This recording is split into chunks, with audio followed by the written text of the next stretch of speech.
Hamas और Israel के युद्ध की चिंगारी जापान तक पहुंच चुकी है।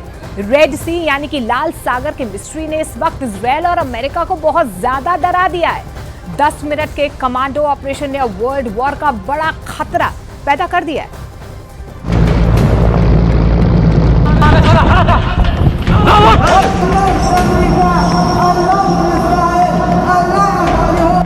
हेलीकॉप्टर एक जहाज के ऊपर मंडरा रहा है। हेलीकॉप्टर की कोशिश है कि वो किसी तरह शिप पर उतर जाए। खतरा बहुत ज्यादा है।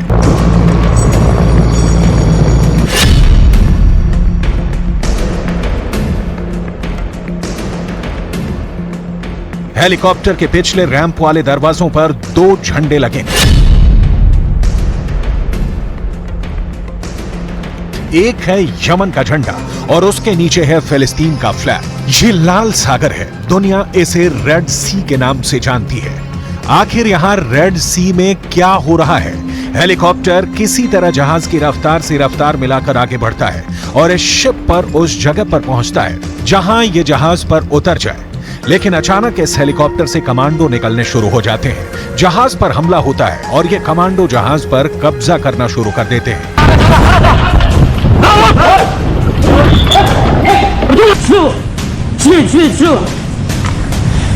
AK-47 और बाकी हथियारों से लैस ये कमांडो जहाज पर आगे बढ़ते हैं। हेलीकॉप्टर फौरन जहाज से उड़ जाता है। क्या हो रहा है किसी को नहीं मालूम।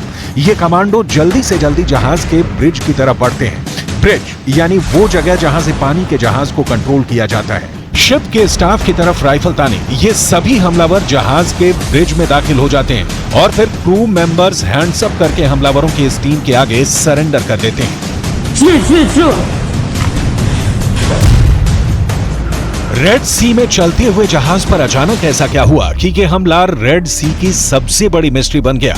2 मिनट के अंदर कैसे पूरे जहाज को इस कमांडो टीम ने अपने कब्जे में ले लिया और इनका मकसद क्या है? शिप के ब्रिज पर कंट्रोल करने के बाद इन हमलावरों का कब्जा बाकी जहाज पर होने लगता है और फिर लगते हैं वो नारे जो यमन के हूती विद्रोही अमेरिका और इजरायल के खिलाफ लगाते हैं।